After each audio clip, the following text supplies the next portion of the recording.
Amados hermanos, damos gracias al Señor de poder estar con ustedes en este día lluvioso, pero ustedes están tranquilitos ahí en su casa y le damos el culto a la casita. Que Dios les bendiga mucho en nuestro deseo en el Señor. Estamos en este mes del hogar, confiando de que vuestros hogares estarán protegidos. Ustedes también estarán haciendo todo lo posible para que estén protegidos. Vamos a tener una palabra de oración pidiendo la dirección de Dios para este culto en esta noche. Oramos. Señor y Padre, nosotros oramos para que la gracia tuya maravillosa, bendita, tenga misericordia de cada uno de nosotros. Te amamos, Señor. Queremos que tú nos enseñes, queremos que tú nos inspires, que nos hables en esta noche, que nosotros podamos entender tu voz, que podamos hacer la parte que nos toca hacer, que nos has enseñado, y te rogamos que bendiga cada casa, cada familia, cada hogar, donde estén oyendo en este momento tu palabra, que nos inspire a nosotros y nos la dé con claridad y que pueda, Señor, hacer aquello para lo cual enviaste.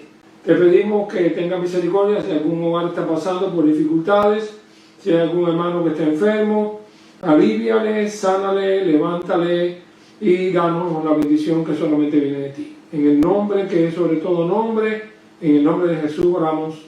Amén.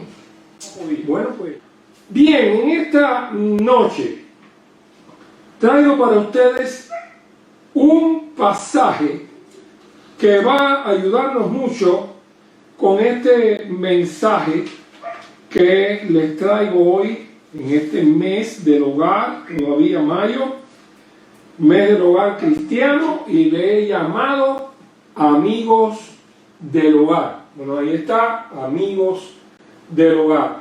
No todo el que se acerca al hogar es amigo.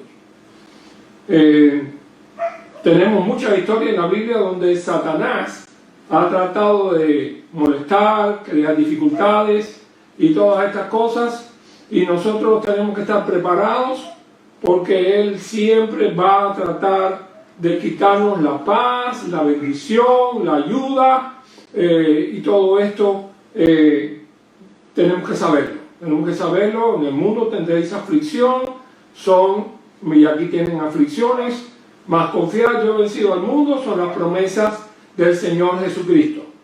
Así que vamos entonces a leer la palabra de Dios en un texto importante que está 2 de Corintios capítulo 5 con el título El ministerio de la reconciliación. Ministerio de la reconciliación. Ven allí, amigos del hogar, no sé si el texto está ahí está el texto, 2 de Corintios 5:17. Pero yo quiero empezar a leerles desde el versículo 11. Y el apóstol Pablo dice en el 11: conociendo pues el temor del Señor, persuadimos a los hombres, pero a Dios les manifiesto lo que somos, y espero que también lo sea a vuestras conciencias.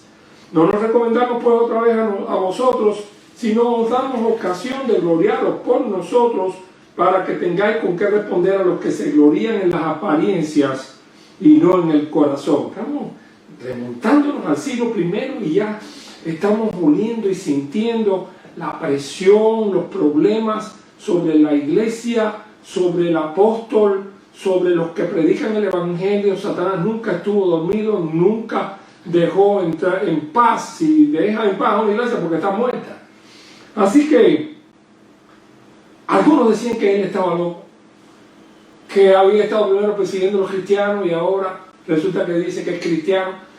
No podían entender la experiencia de conversión. Lo único que veían que primero era A y ahora es B.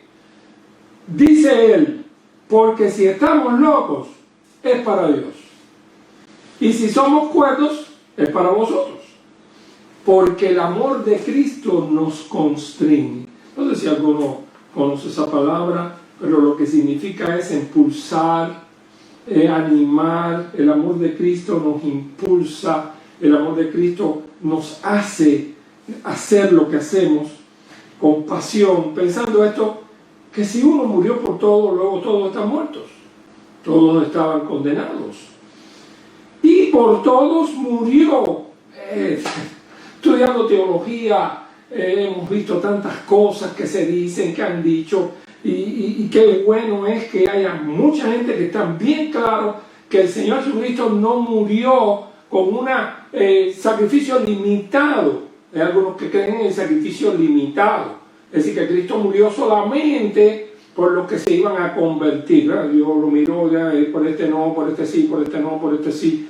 Si esa es una doctrina feliz para cristianos, líderes, profesores o pastores, nunca será una doctrina feliz para el perdido, para el caído, que le digan, oye, no, tú no, tal vez sí, tal vez no.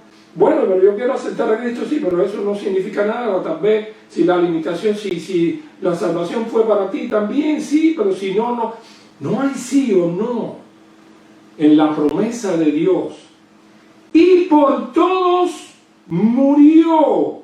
Capítulo 5 de mi Biblia, supongo que la tuya, 1 Corintios capítulo 5, versículo 15. Y por todos murió, para que los que viven ya no vivan para sí, sino para aquel que murió y resucitó por ellos. Mi hermano querido, Juan 3:16 es una invitación mundial, es una invitación para todo ser humano, porque de tal manera amó Dios al mundo que ha dado a ese mundo su Hijo unigénito, para que todo aquel, sea quien sea, para que todo aquel que en Él cree no se pierda, mas tenga vida eterna. Para mí eso es una doctrina feliz. Es una doctrina ética que habla del amor de Dios a todos, que habla de la posibilidad de salvación a todos, no importa si es rico, si es sabio, si es conocedor de las escrituras o no, estudiante, teólogo, grande, pequeño, a todos, no importa si eres ciudadano americano, si eres una persona de otro país, no importa, el Señor Jesucristo murió en la cruz del Calvario para darle a esta tierra la oportunidad de redención del pecado que un día Adán, también por su libertad mal usada, hizo lo que Dios le había dicho que no hiciera. Y déjenme decir, aprovechar, lo digo y lo repito, porque hay algunas personas que no les entra de una sola vez. Cuando Dios le llama la atención a Adán en Génesis, capítulo 3, versículo 17, Dios juzga que Adán tiene la culpa de todo lo malo que ocurre en este planeta. Hay algunos que dicen, bueno, si Dios nos manda esto, hay que aceptarlo. Dios no manda nada malo. Santiago 1:17 dice que todo don perfecto y toda buena dádiva desciende de lo alto. Lo otro, leen Santiago capítulo 3 y van a ver qué es lo que viene de abajo, animal, terrenal y diabólica. Es una sabiduría que no viene de Dios, que sale del hombre, que sale del mal, que sale del que está oculto entre bambalinas, Satanás, tratando de destruir, de matar, como el ladrón que no hace sino planificar. Ah, sí, creen en Dios, ¿o no? Seguro, sí creen en Dios. Si usted deja una ventana de su casa abierta, o deja el carro con la ventanilla baja, va y pasa alguno de ellos, y ¿sabe lo que dice? Esta me la puso Dios. Mira, esta me la puso Dios, foca, te coge todo lo que hay ahí, se la puso Dios. No se la puso Dios nada. Ella se la puso el descuido tuyo y mío. Dios no le pone las cosas a la gente para que las robe. Eso ustedes saben que era un eslogan de algunos. Así que, entiende, Dios le dice a Adán, por cuando esto hiciste, no me obedeciste, maldita será la tierra por tu causa. Por tu causa. Dicen los teólogos, Dios lo hace todo. No. Lo malo, por tu causa. Yo le creo más a Dios, a la palabra de Dios, Génesis 3:17, que a las tesis o a las hipótesis de algún teólogo. Prefiero creer que lo malo que ocurre en este mundo no fue la voluntad de Dios. Y Dios tiene la voluntad de que escuches ahora las soluciones. Esta es la voluntad de Dios. El Evangelio es la voluntad de Dios. Los misioneros es la voluntad de Dios. Los pastores, los cristianos en el barrio, en la casa, en la familia, a través de los siglos, una luz ha llenado las tinieblas, pero no porque salió así blanco, no, porque la palabra de Dios es lámpara. Y todo aquel que ha aprendido esta lámpara ha llegado a las tinieblas del corazón humano. Amigos del hogar, así son muchos. Después se los voy a decir, ahí está el gran amigo que es Jesús, pero también hay otros que también te van a servir de bendición. Así que recuerden esas palabras, no se las olviden. Maldita será la tierra por tu causa, con dolor comerás de ella, y cardos y espinos te producirá, comerás plantas del campo. Y dice, y hasta que vuelvas a la tierra de la cual fuiste tomado por polvo eres, al polvo volverás. Y ya eso era la amenaza de la muerte. Así que, mi querido hermano, entiende que el amor de Dios en Cristo está dándonos en el versículo 15 la oportunidad, y por todo murió, para que los que viven ya no vivan para sí, sino para aquel que murió y resucitó por ellos. Una oportunidad global. Así que quiero que medites esto bien, porque hoy en día cualquiera te confunde en un abrir y cerrar de ojos y te quita el entusiasmo por hacer lo correcto, pensando que tu entusiasmo no va a cambiar nada en la vida. No es verdad. Pablo le dijo a Timoteo que aunque Timoteo estaba en la gracia, le dice, esfuérzate en la gracia que es en Cristo Jesús. Y después dice más adelante, lo que has oído de mí ante muchos testigos, oye esto, esto encarga a hombres fieles que sean idóneos para enseñar también a otros. Hay muchas cosas ahí del ser humano.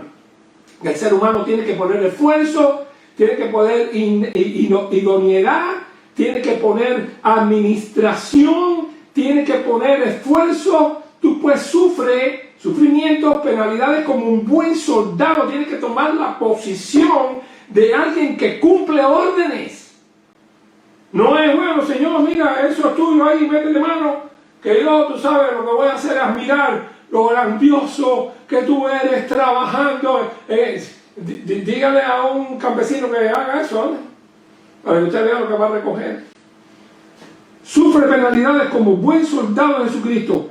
Ninguno que milita se enrede en los negocios de la vida a fin de agradar a aquel que lo tomó por soldado. Y también el que lucha como atleta no es coronado, sino lucha legítimamente. Cuando uno mira por primera vez una carrera que da una vuelta así, con la bobería de uno chiquitico, dice, ¿y por qué no coge, brinca la cerquita y va directo para allá que es más rápido?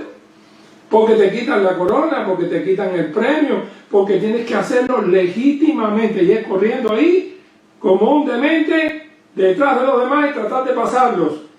El labrador, para participar de los frutos, debe trabajar primero. Considera, y hay quien trabaja mucho y le quitan los frutos, no, pero ya eso es otro problema. Considera lo que digo y el Señor te dé entendimiento en todo. Por donde quiera la palabra me habla del esfuerzo personal y del papel que el Señor quiere que la iglesia tome en el mundo. He visto cristianos, salvos, santos, aman al Señor, van a ir al cielo, pero tienen cachaza en la vena. Nunca le hablan a nadie de Cristo. Nadie está en una iglesia diciendo, fulanito me habló de Cristo y estoy aquí. Fulanito me habló de Cristo y estoy aquí. Quizás Martín me esté viendo y recordando que fui un gran amigo de su padre. Y allá en Fomento un día, en el pueblo de Fomento, fui invitado a una campaña de evangelismo. Estaba viviendo entre los bogotes de La Palma, en Pinar del Río, y yo no quería ir allá. De verdad, ellos me estaban invitando de pastor, pero como no tenían pastor, les prometí que iba a ir a predicar. Bueno, fui una semana a predicar, llevamos a la niña que era pequeñita con nosotros y allá fuimos Popi, Minita y yo a predicar a Fomento. Allí, bueno, era un pueblo pintoresco, y entonces me da la idea de preguntar a la gente, ¿soy así? Y en el primer culto, pues, había un grupo y le pregunto, bueno, ¿y cómo conocieron el Evangelio? Bueno, usted, hermano, ¿cómo conoció el Evangelio? Dice mi hermano, bueno, a mí el hermano San Martín me habló del Señor y yo conocí a Cristo. Ah, muy bien, Dios te bendiga. Bueno.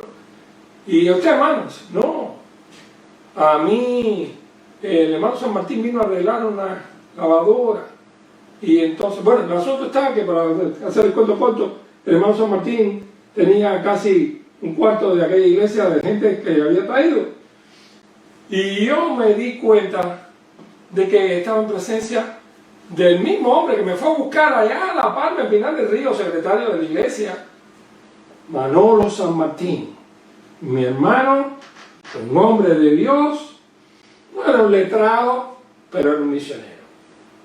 Nunca posiblemente tuvo un reconocimiento misionero con un, no sé, para ponerle un diploma, para ponerlo en la pared para las nuevas generaciones. Pero yo, y los que lo conocimos, Lucianito y otros que lo conocimos, sabemos que él era un ungido de Dios, un llamado, un siervo, uno que puso su vida a predicar el Evangelio de Jesucristo.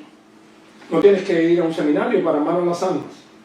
Pudieras ir a un seminario y no amar a las almas. El asunto está que hay una parte que tiene que ver con nuestra responsabilidad. Y en este caso, hablando del hogar, el hogar es una responsabilidad también. Porque todos nosotros, que bueno, vamos a estar en el cielo un día. Pero el Señor nos está dando la oportunidad, y en este tiempo más, de que nuestros hogares sean luz para un mundo oscuro. Decía esta mañana, y lo he dicho varias veces, que por esta vida tan rápida y tan enredada que uno vive, muchas veces uno no conoce el barrio. No es como los pueblos que vivimos en nuestra patria, en cualquier país latinoamericano, centroamericano, en Cuba, pues se conocía el barrio, se conocía la gente, y a veces se conocía toda la gente en el pueblo. Pero en las ciudades no es así. En el lugar de la esquina, un poquito más allá, ustedes lo saben, 3 casas, no se sabe, usted no sabe quiénes son, a no ser que haga algo. Y este es un buen tiempo. Usted sale para afuera, se sienta en el porche, lo que sea, saluda y saluda, y buena saluda y saluda, y va saludando, y qué tal, ¿dónde viven ustedes? Aquí tienen su casa, y yo me llamo fulano, ¿cómo te llamas tú? Tal, y ¿cómo se llama el perrito? Y así pues vamos aprendiendo los nombres de los perros que pasan por ahí, y también vamos aprendiendo el nombre de las personas. Mi hermano, si tú tienes en tu corazón la encomienda de parte de Dios de ser luz para otros, tu hogar se va a convertir en luz. Terminando las palabras que estaba diciendo, después de esta experiencia personal, después que ahí en 2 Corintios capítulo 5 nos habla de nuestra salvación, entonces dice, porque el amor de Cristo nos impulsa. Ya estamos hablando de lo que estamos mandados a hacer. Y en el 16 lo habla más claro. De manera que nosotros de aquí en adelante a nadie conocemos según la carne. Y aun si a Cristo lo conocimos según la carne, ya no nos interesa de eso. Si alguno está en Cristo, nueva criatura es. Las cosas viejas pasaron y aquí todas son hechas nuevas. ¿Para qué este cambio? ¿Para qué esta transformación? No es algo que puede ser que sí, que no. Dios no habla sí o no.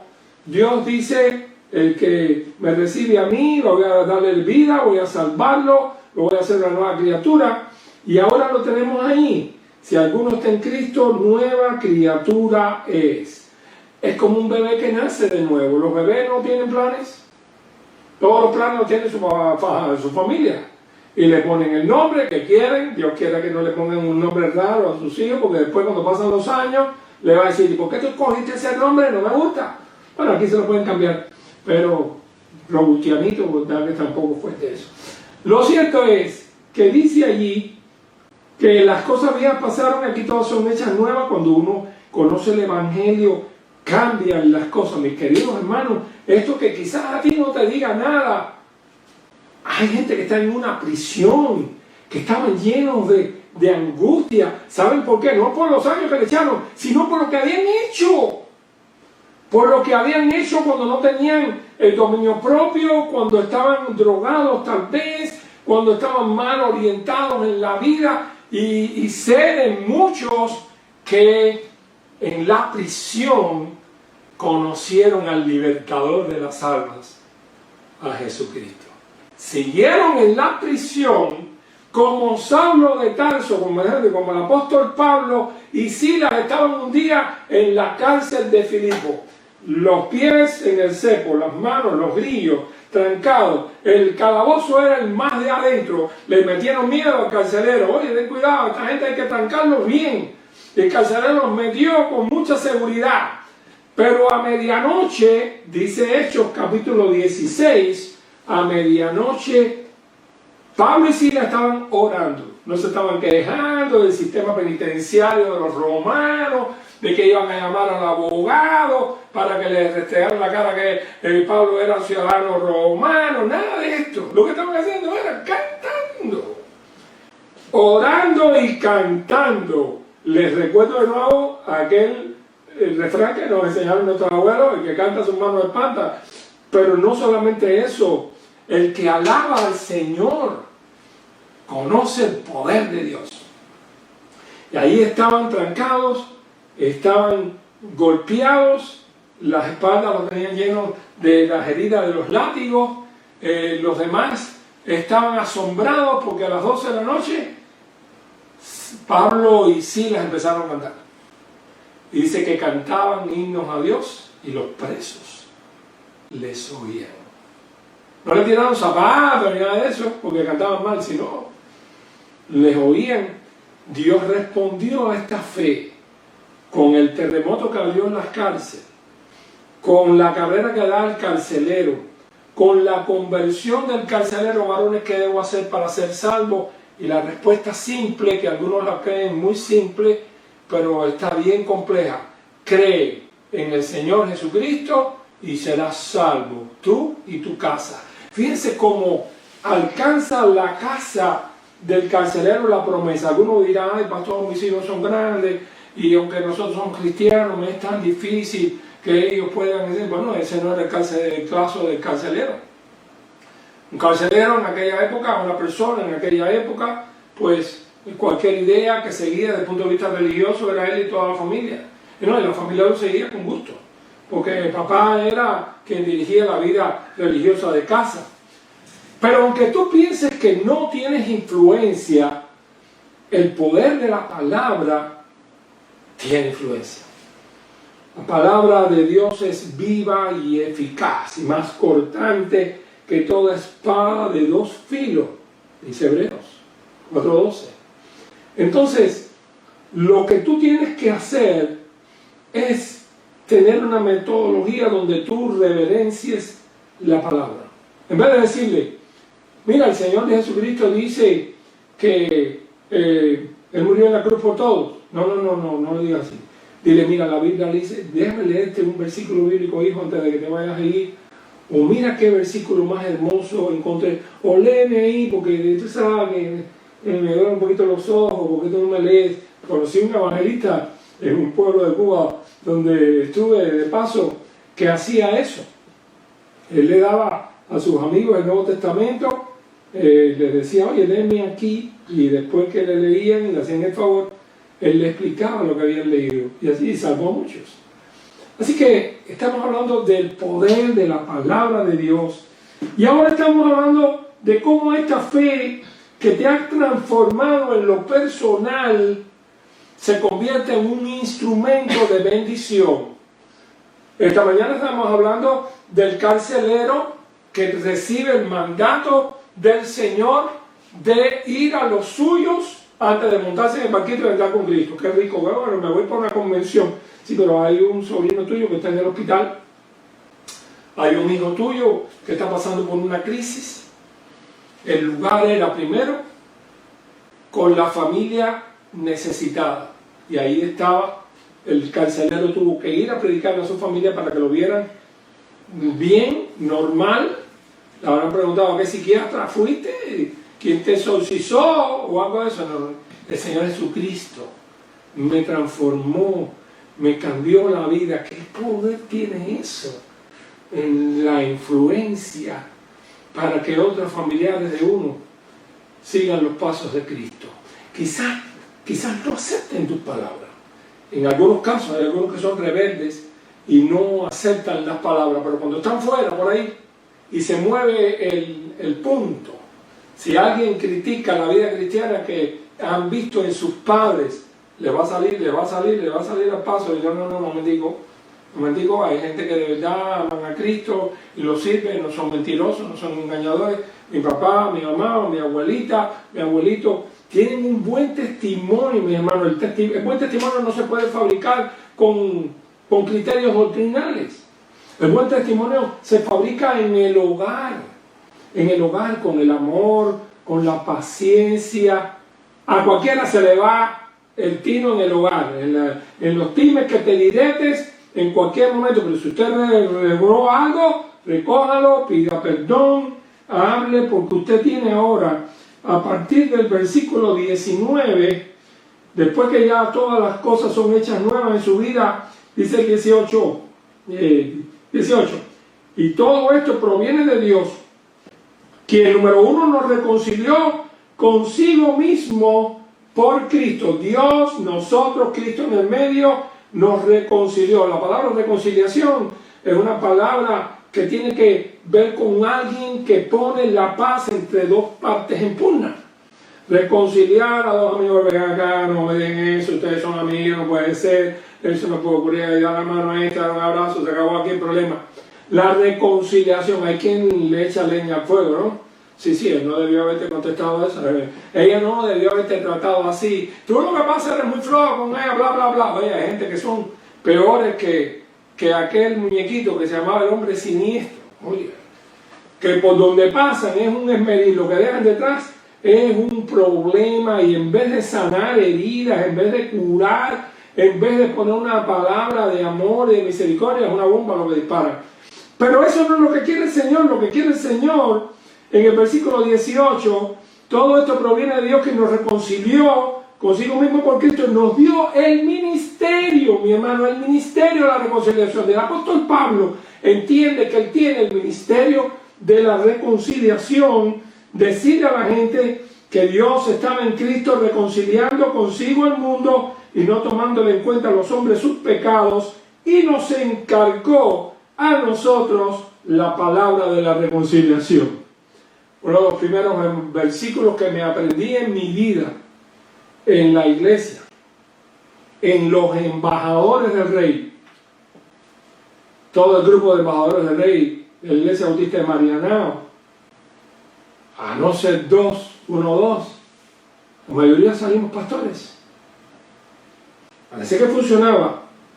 Así que somos embajadores en nombre de Cristo. Si hay alguno por ahí que fue embajador del Rey, recuérdese, eso nunca se olvida. Dios te llamó, te dijo que eres un embajador de la corte del Señor en este reino. Somos embajadores en nombre de Cristo, como si Dios rogase por medio de nosotros. No es un mensaje de, oiga, que les vamos a hacer puré con nuestra samba. No, el mensaje es un mensaje reconciliador. Como si Dios rogase por medio de nosotros. Os rogamos en nombre de Cristo, reconciliados con Dios.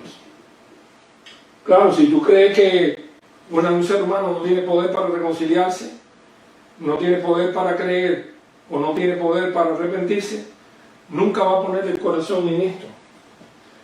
Pero yo te invito a que lo hagas, que lo pruebes, porque ese ministerio es tuyo, es mío.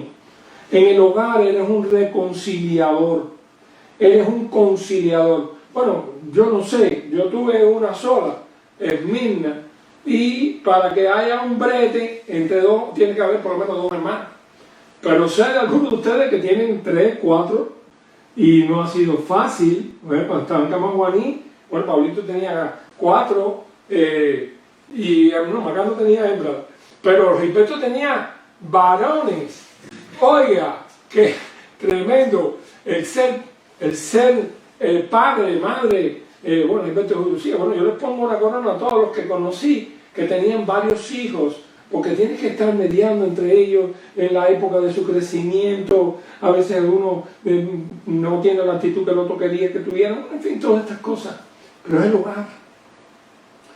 Papá, mamá, tienes que pedirle a Dios sabiduría para que te dé esos instrumentos maravillosos que son el Evangelio, la oración, bueno, todas estas cosas que les voy a decir, para que tú puedas, como un embajador de Cristo, poner una reconciliación en el corazón de aquellos que están a tu cuidado, en tu corte, en tu reino. Y me atrevo a decir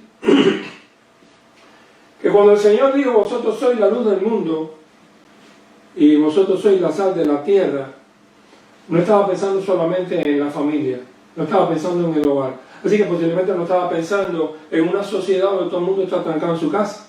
Nilo siempre está diciendo que la iglesia trancada es como un león a quien no le han dado posibilidad de ser león. No tiene jungla, no tiene, ¿entiende? Está preso. La iglesia no puede estar presa entre los cuatro paredes del templo. La iglesia no puede ser la iglesia nada más que el domingo en la mañana, porque hay algunos que a ninguna otra actividad van. Y son tremendos cristianos. No están haciendo planes para pertenecer a un grupo misionero ni evangelístico. Tal vez cuando se reúnen algún grupo de misioneros a repartir tratados, no están dejándose guiar. No tiene que dejar que el Espíritu lo guíe. Esto no se puede amarrar tanto en la vida suya. Usted tiene que dejar escuchar lo que está pasando en su iglesia. Y si hay uno, tenemos un grupo, tenemos algunos hermanos que son muy fieles en repartir tratados y todas las cosas. Únase, salga del encierro. No piense que usted va a ser cristiano maravilloso solamente en su casa. Trabajo, casa, trabajo, casa, trabajo, casa, trabajo, casa. El domingo, un ratito a la iglesia, para la casa, trabajo, trabajo, casa, trabajo, casa, trabajo, casa. Dime a quién estás influyendo. Algo tiene que cambiar. Tienes que por lo menos hacer un esfuerzo. Paraos en los caminos y mirad cuál sea el buen camino. Fue una recomendación de Jeremías en capítulo 6, versículo 16, sobre el buen camino y andar por él.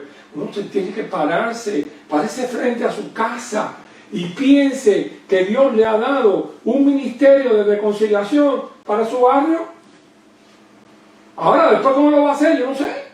A ese cargo que usted es un enfermero en un hospital, en una sala de urgencia. Los que han visto la serie y todas esas cosas que tienen que ver con salas de urgencia, sabe que ahí llega todo el mundo corriendo, todo el mundo llega dando gritos, todo el mundo quiere una solución rápida. Y usted no puede estar berreado todo el tiempo y que ella tiene que trabajar, porque yo sí que trabajo. No. El que está llegando con su problema no te ha escuchado una palabra, ni sabe los otros problemas que tuviste. Tienes que tener la ecuanimidad de saber qué hacer para resolver ese problema que de pronto se te presenta. Yo no sé por qué me pasa esto a mí, porque eres un médico, porque eres un enfermero. ¿Por qué te pasa eso a ti? Porque eres un cristiano, porque Dios no puede contar con nadie más para que resuelva los problemas del mundo. Nosotros hemos sido llamados a llevar paz a corazones que están tristes, solos, angustiados, molestos, aterriados, engañados. En fin, la lista no la terminaría esta noche. Y tú tienes el privilegio de que alguien un día te dio el mensaje del Evangelio, por eso estás escuchándolo. Si no estuviera viendo una película o haciendo otra cosa, estás conectado porque Jesucristo juega un papel importante en tu vida. Ahora, hay una pregunta que sale de los corazones que quieren hacer algo. Dice, ¿cómo? ¿Qué hago? ¿Cómo lo hago? ¿Cuándo lo hago? ¿Por dónde empiezo? Bueno, empieza por ti mismo. Yo cuando quiero hacer algo y no sé por dónde empezar, me arrodillo y le pregunto al que sabe. Sí, yo me arrodillo y le pregunto al que sabe, todas las mañanas, por la mañana, como yo no sé lo que vamos a pasar en el día, qué va a ocurrir, ni nada. Lo primero que hago es arrodillarme en mi oficina y preguntarle al jefe, como Peter Marshall le preguntaba a Dios. Peter Marshall le decía a Dios, jefe. Y un día una hermana pasaron y lo vieron oyendo al pastor que decía, jefe. Y nada. ¡Ay, qué reverencia! Decirle a Dios, jefe, al gran hacedor. Era la confianza que tenía con su jefe. De verdad que era su jefe, porque un hombre como Peter Marshall hacía lo que Dios le mandaba. Y así la vida de los misioneros. Bueno, dice la historia de las misiones, que nunca salió el sol en un mesón chino donde estuviera Hudson Taylor, que no estuviera orando. Ni tampoco en Lambaréné, que no encontrara cuando salió el sol a Albert Schweitzer orando. Ni tampoco en Serampore, donde estaba William Carey de misionero, que cuando saliera el sol en la India, encontrara que Guillermo Carey estaba reclamando las bendiciones de Dios, la disciplina de Dios, la dirección de Dios para ese día. La vida de un misionero era muy compleja. Oí una disertación un día que Albert Schweitzer dio delante de sus compañeros y estaba predicando, había ido a Inglaterra y le dijo, yo creo que debo de leer más la Biblia, estoy triste porque no la leo tanto. Yo a las 4 de la mañana me monto en un banquito y tengo que ir a un centro misionero donde tengo que darle medicina y hay una cola de 400 nativos que están esperando su medicina. De allí salgo a las 9 de la mañana a un centro misionero donde tengo que darle clases a unos estudiantes. De ahí salgo y resulta que todo el día andaba correteando. Y dice, y a las 10:30 de la noche lograba llegar a darse un baño y a las 12 de la noche dice que se quedaba leyendo la Biblia y se quedaba dormido. Porque a las 4 de la mañana tenía que volverse y dice, qué triste, no estoy leyendo la Biblia todo lo que debo. Y yo decía, Dios mío, dime un cubo donde meto la cabeza. Porque tú y yo sabemos que no le hemos leído más la Biblia, no porque hemos tenido todo este problema, sino porque cuando has podido, no has hecho de la Escritura tu refugio. Ahora le doy gracias a Dios porque Dios me puso o permitió que me pusieran archivado unos cuantos años, primero los más, la presión, donde tuve posibilidad, bien bastante, de leer la Biblia. Después ya en el seminario seguí con la costumbre de levantarme temprano y de leer la Biblia lo primero. No oigas la voz de nadie sin haber oído la voz de Dios. No mires el rostro de nadie sin haber visto el rostro de Dios. No hables con nadie sin antes haber hablado con tu Dios. Eso es una norma, quizás te haga bien. Bien, para aprovechar el tiempo que me queda, lo personal da paso a lo que yo soy y cambio, y lo que yo me convierto, entonces ahora veo lo global. Primero tenía una mirada nada más que para mí, como el egoísta, los muchachos a veces son egoístas míos, eso es mío, eso es mío, eso es mío. Cuando van pasando los años, entonces dejamos un poco ese interés personal y entonces queremos darle una flor a una muchacha, tenemos un amigo que le queremos regalar un libro y nos volvemos un poco más sociales. En el Evangelio es así. Primero es yo y mi Dios. Después es mi Dios y yo. Después es mi Dios, la palabra y yo. Después es el mundo perdido, Dios y yo. Y casi por ahí es por donde van las cosas cuando yo dejo de ser la primera persona. Así que Dios en Cristo reconciliando consigo al mundo y no se encargó, te encargó. Yo no sé lo que vas a hacer, pero un encargo del jefe, el jefe de arriba. El jefe te encargó la palabra de la reconciliación. Ir por todo el mundo y predicar el Evangelio a toda criatura y hacer discípulos a todas las naciones. Eso es parte de tu llamado y del mío. La iglesia primitiva, por las cuestiones étnicos y por las cuestiones de la historia que habían vivido, Israel no estaba muy preparado para ir a predicarle a otras naciones. Las naciones siempre le habían dado palo.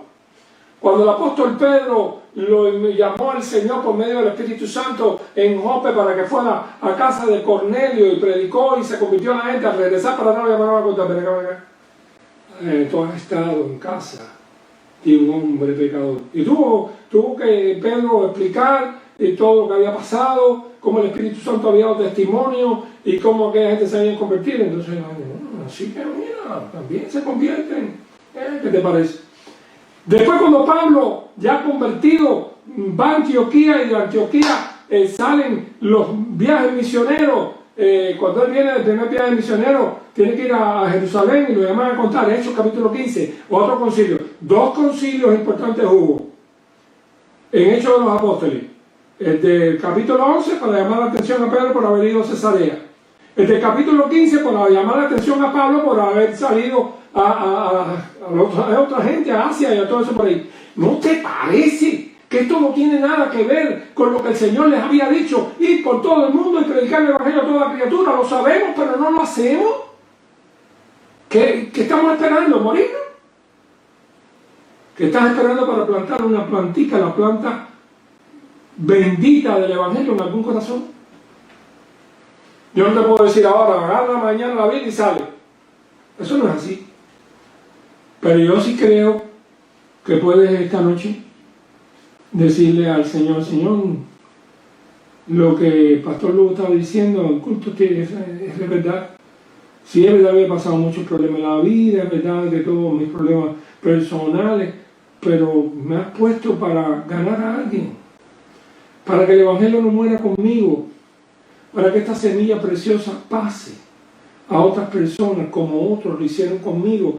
Estamos en un tiempo que la humanidad necesita saber de la solución maravillosa de sus problemas, mayormente anímicos, que son los que más gente, aquí muchas cosas se gastan por razones anímicas. Los psiquiatras son la gente que más cobran y siempre tienen gente. Así que, sea un embajador. Aunque no haya sido un embajador del rey en la iglesia, conviértete en un embajador. Yo te voy a recomendar unos cuantos hermanos de mi congregación que se pasan la vida repartiendo tratados, hablando de otros de Cristo. No quiero mencionarlo para no fallarle a nadie, pero puedes pedírselo.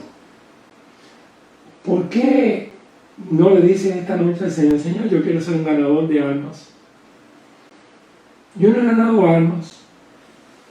Me gustaría ganar algún alma para Cristo, que yo pueda verla en la iglesia y gozarme de que está ahí, porque un día tuve misericordia de ella, porque tú permitiste que se moviera la conversación, nos conociéramos, lo que sea, y el evangelio que le hablé y le llevé, y los tratados, o la amistad con la iglesia, el pastor, los programas, lo que sea, logramos todo eso juntos, que esa persona sea un hijo tuyo. Así que, resumiendo, le he ido diciendo ya los amigos del hogar. Amigos del hogar, bueno, pues, primero de todo es Jesucristo. El gran amigo del hogar que ha influido en mi hogar con su persona, ha hecho cambios en mi vida, y los cambios en mi vida han servido para que mi hogar tenga paz y luz. Así que, con Cristo estoy juntamente crucificado, lo dice un hombre que amaba al Señor de todo corazón, pero un poco más para atrás, este mismo hombre decía, yo ciertamente había creído mi deber hacer muchas cosas contra el nombre de Jesús de Nazaret, por lo cual hice también en Jerusalén, encerré en cárceles a muchos de los santos, habiendo recibido poder de los principales sacerdotes, y cuando los mataron, yo di mi voto. Así que por eso el trabajito de Ananías en Damasco tiene que haber sido cuando el Señor le dice a Ananías, dale para la casa de Judas, el de la calle derecha, que hay un individuo ahí que necesita que tú vayas, ores por él, recibe la vista porque me ha aceptado. ¿Cómo se llama el hombre, Señor? El hombre se llama Saulo de Tarso. ¿Qué? Ese malvado, sinvergüenza, desgraciado, bueno, en fin, todas las cosas que ustedes se les imaginen. Pero bueno, Ananías era un hombre tan devoto y tan que no se atrevió, esas cosas no están escritas, no sé si es que a Lucas se le fue o es que no le llegó.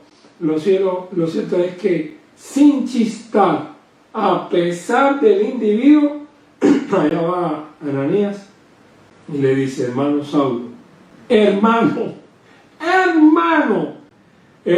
Saulo, el Señor que se te apareció en el camino por donde venías, me ha mandado para que recibas la vista, para que seas bautizado, para que oigas la palabra, o sea, para que oigas la palabra de su boca. Ahora, ¿por qué te detiene? Vamos a bautizarte, en fin, todo el resto del pasaje, hermano Saulo. Si eran una cosa y después otra cosa. Madre, déjense ayudar. Y si son los padres los que están dirigiendo la casa desde el punto de vista cristiano, deja que la iglesia con sus instrumentos llegue a tu casa.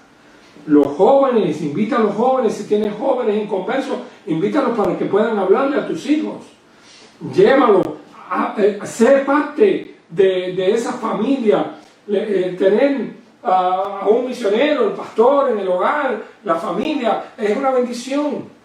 Yo no lo dije por la mañana, pero todos los años en que fui seminarista y después que fui pastor, lo mismo en La Palma, que en Camajuaní, Villa Clara, que en Arroyo Apolo, el pastor encuentra tantos hogares abiertos, tantas familias, que tiempo me faltaría para hablar de tantos hogares, los que encaran allá en La Palma Espinal del Río, Macano, Inspector, Fran, en donde quiera que estuve, por acá, por Arroyo Apolo, igual que la familia de Carlos y la familia de Ricardo, y en fin, Rolandito, bueno, todos los amigos, Beto que está aquí con nosotros, Ángela, que tenía su casita allá en Mantilla, hermanos queridos, tantos hogares que tuvo el misionero que llegaba y le ayudaba. Si tú no lo has logrado, invita a tu pastor, invita a la familia, invita a los jóvenes, invita al director de jóvenes. Si tienes gente en conversa en el hogar, trata de relacionar lo que la iglesia traiga, ese elixir de bendición y eterno. Déjense ayudar, reconozcan que el Señor Jesucristo es la mejor influencia. Traten de que su Biblia se lea diariamente en su casa, aunque sea un minuto. Lo mejor para el hogar es Jesucristo. Amigos del hogar, cantar, cante himnos al Señor, ore, pídale al Señor que haga su bendición. Dejar no es amar, es indolencia. No deje a la gente, hábleles del amor de Dios con su mejor pasión. Por eso, en esta noche le dejo el gran amigo y los grandes amigos del hogar, por lo menos la relación con la iglesia local, la palabra de Dios, el Señor Jesucristo, los cristianos que hacen de tu casa un ambiente de amigos buenos, a tu familia y a todo tipo de edades en tu casa. Involucra tu vida, a tus hijos con la iglesia y háblale a tus vecinos de los programas. La casa del vecino va y está cerrado todo el tiempo, pero el día las mal y tú tocas la puerta y le llevas una tarjeta. Aquí, ¿cuántas mamás hay aquí? No, aquí son 2 mamás, mire, 2 tarjeticas. Felicidades a las mamás, aquí se lo de bueno, pero el Nilo es el campeón de esas cosas. ¿Saben que hay un momento que la casa está abierta? Si algo pasa, si llegó al rescue, pregunte, yo soy pastor, ¿en qué puedo ayudar? Hermano querido, haga lo posible, porque estas gracias benditas, el Señor y todas las almas de la luz, vengan a su casa a ayudarle. Déjese ayudar y permite que su casa también sea un instrumento de bendición para su familia y para el mundo Usted va y no va a ser, no sé, luz para Arabia, pero usted va a ser luz para el pedacito donde usted vive o el edificio. Que el Señor les bendiga en nuestro deseo, que permita que todo esto pase pronto, pero sobre todas las cosas, que usted pueda crecer en la gracia, en el celo, en el deseo de ser mejor cristiano. Llame a su familia, dígale, vamos a vivir una vida más cerca del Señor. El Señor lo merece, y las almas que están sedientas a nuestro alrededor no deben estar sedientas cuando tenemos agua de sobra del pozo bendito y del río que fluye del mismo costado herido de Jesús. Que el Señor les bendiga, mis queridos hermanos.